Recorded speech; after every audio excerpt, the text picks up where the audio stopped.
اللهم صل وسلم وبارك عليه وعلى آله يا رب مكة وصفا بمحمد اغفر لنا يا سامعا لدعانا يا رب مكة وصفا بمحمد اغفر لنا يا سامعا لدعانا اكتم هوانا إن أردت رضانا وحضرت بحب سرنا لسوانا يا رب مكة وصفا بمحمد اغفر لنا يا سامعا لدعانا.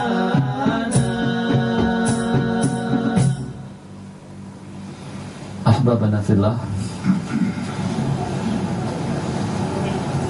semalam kita ingatkan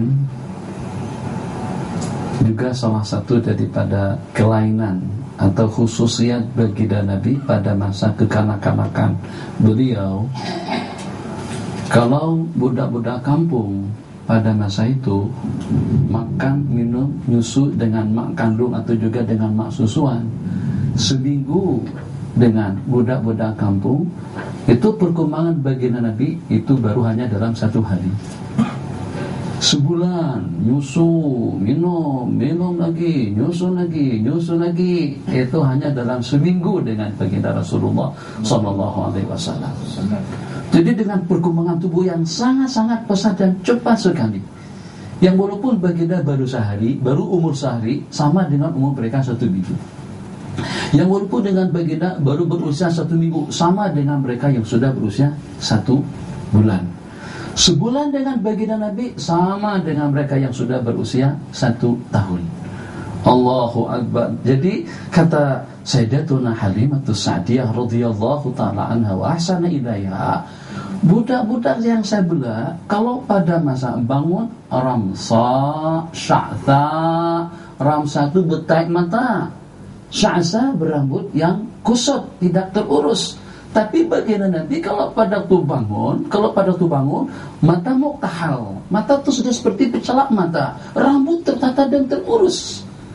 Biasalah, beliau belum berus gigi lagi anak kita kalau pada waktu bangun, kalau dia tak berkumur-kumur, kalau dia tak berus gigi, atau kalau tak makan, kalau tak minum, terus dia bersimbang dengan kita, yang walaupun dia masih kanak-kanak, baru berusia 1 tahun, tapi Masya Allah tabarakallah, bau mulutnya boleh tahan, boleh mematikan nyamuk dan lalat daripada rumah seseorang. Baginda Nabi tidak semacam itu. Bangun tidur udah kemas dah rapi dah cantik dah bagus dah, sama dengan yang lain? Tidak sama. Apa kata Buhairah?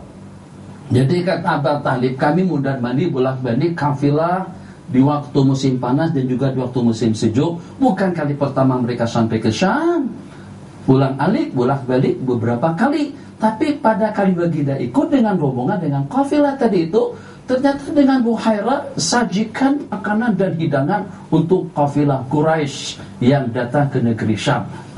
Dulu-dulunya kita tidak pernah dijemput. apa gerangan. Kenapa kira-kira sehingga dengan kita mendapatkan kehormatan yang seperti ini, yang sehingga semuanya mengambil posisi dan juga mengambil tempatnya masing-masing. Di tempat yang teduh, kalau tidak teduh pun ada pohon kayu yang rindang, bernaung di bawah pokok kayu. Jadi setelah semuanya lengkap, komplit, cukup, tak ada seorang pun yang ketinggalan, Buhairah katakan, apa masih ada tersisa lagi yang belum sampai kemari? Tak, semuanya ada habis. Kalau ada pun setakat seorang budak saja. Itu yang berkata setakat budak saja itu siapa? Orang Quraisy. Setakat seorang budak saja yang tak datang kemari. Kata Buhairah, tahu kalian, justru kena budak yang kalian katakan budak tadi itu, kalian aku jemput makan kemari.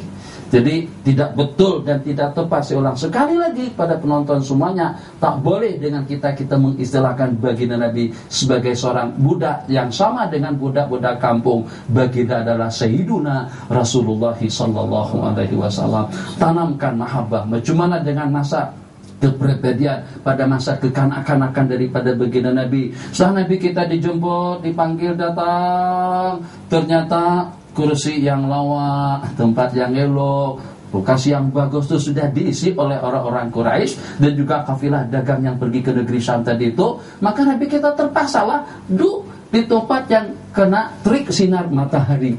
Jadi disaksikan oleh mereka semuanya. Pokok kayu yang dengan naungannya atau dengan bayangannya ke sana, sepatutnya di sini pokok kayu, ke sinilah bayangannya. Ternyata dengan teduhnya pohon tadi itu atau pokok kayu tadi itu bukan kepada mereka yang duduk di bawah, justru melengkung kepada baginda Nabi yang duduk jauh daripada mereka.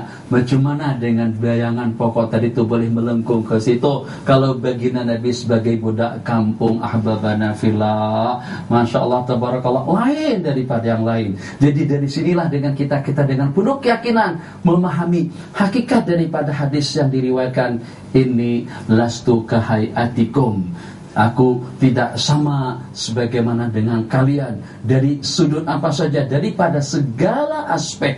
Jadi daripada segala aspek, insya Allah kita pada pertemuan-pertemuan yang akan datang, mungkin dalam 2 pertemuan kita tengok mukjizat anugerah khawarik lil adat yang Allah bagikan kepada Sayyiduna Rasulullah sallallahu alaihi wasallam, dengan ludah yang berbeda, dengan sentuhan yang berbeda, dengan doa yang berbeda, dengan nasihat yang berbeda. Sepatah kata doa daripada baginda sanggup untuk membahagiakan seseorang. Sepatah kata doa tabrik daripada baginda, barakallahu fiik, sanggup untuk mengayak-rayakan seseorang. Seusapan telapak tangan yang baginda, dan itu tidak untuk semuanya, orang-orang tertentu saja yang mendapatkan usapan telapak tangan daripada Sayyiduna Rasulullah SAW. Ternyata sentuhan telapak tangan yang mulia tadi itu boleh menyembuhkan penyakit, boleh menumbuhkan rambut, banyak lagi. Insya Allah pada topik yang akan datang kita berbicara tentang mukjizat Sayyiduna Rasulullah SAW. Jadi kita fokuskan pada pertemuan kita di sore hari ini tentang bagaimana kekanak-kanakan baginda Rasulullah SAW yang mempunyai satu kelainan daripada anak-anak yang lain. Tadi sudah diceritakan oleh Sayyidatuna Halimatus Sa'diyah, keberkatan yang mereka rasakan dalam kehidupan itu selama tidak kurang daripada 5 tahun. Selepas 5 tahun, pada saat Nabi kita sedang bermain-main, terus semuanya tahu ceritanya, pada waktu Nabi kita sedang bermain-main dengan saudara beliau, saudara sesusu. Jadi pada saat itu saya tengok Al-Akhal Quraisy, saudara saya daripada Quraisy, itu didatangi oleh 2 orang laki-laki. Bukan setakat didatangi, diangkat, dibaringkan, kemudian mereka bedah perutnya. Jadi dalam satu perbualan yang panjang, sebagaimana Nabi kita riwayatkan, yang ingin kita ceritakan cerita daripada saudara Nabi kita sesusu tadi itu. Seketika kemudian Nabi kita sedang dibaringkan dan dibedah, langsung saja pergi menemui Sayyidatuna Halimatus Sa'diyah radhiyallahu taala anha dan menceritakan dengan kejadian yang berlaku. Semuanya datang. Jadi dari hari itu kebimbangan dan kerisauan sudah mulai menyelubungi kehidupan daripada keluarga Sayyidatuna Halimatus Sa'diyah sehingga tidak pikir panjang, takut kalau terjadi apa-apanya, takut kalau ternyata nanti akan dikeroyok, akan dicolek mungkin oleh teroris lah kalau pada zaman kita sekarang barangkali. Akhirnya secopatnya Maji, Sayyiduna Rasulullah SAW dihantar balik dan diserahkan kepada Sayyidatuna Aminah binti Wahab. Setelah diceritakan kejadian tadi itu, kenapa dengan jawabannya, kalau itu yang merisaukan, kalau itu yang menakutkan, aku juga nak kongsikan pengalamanku. Terus beliau ceritakan tentang kejadian-kejadian yang saya sebutkan, yang kita sebutkan pada pertemuan kita kemarin. Pada masa aku mengandungnya, aku tidak merasa berat, tidak merasa terganggu kesehatanku, makan minumku, tak ada istilah mengidam, tak ada istilah muntah-muntah, mual-mual, atau dengan perkara-perkara seumpamanya. Jadi sama sekali tidak merasa seperti sedang mengandung. Taunya mengandung sebagaimana kita katakan tempo hari, itu disebabkan karena tidak udur saja.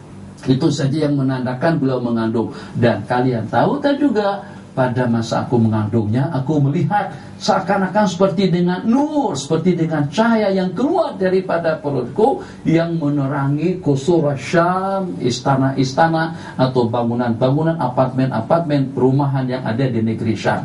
Jadi pada saat diceritakan tentang kejadian tadi itu, dan kejadian pada waktu Nabi kita dilahirkan, makhtunan, mesruran, makhtunan dalam keadaan terkhitan, tidak ada seorang pun. Itu bukan satu perkara yang pelik yang pernah tengok kemaluan Baginda Hatta pada masa kekanak-kanakan beliau. Masruran, sudah tertanggalkan tangking pusat Baginda. Jadi tak ada dipotong tangking pusat, kemudian diletakkan seperti jepitan jumusidain baju tu. Letak di situ, tunggu dulu sehari, 2 hari, seminggu, baru tanggang. Dan tak ada sama sekali, dia sehat, Masya Allah, tabarakallah. Dikatakan kadang-kadang Nabi kita berbual-bual dengan bulan dan matahari. Itu macam mana kira-kira?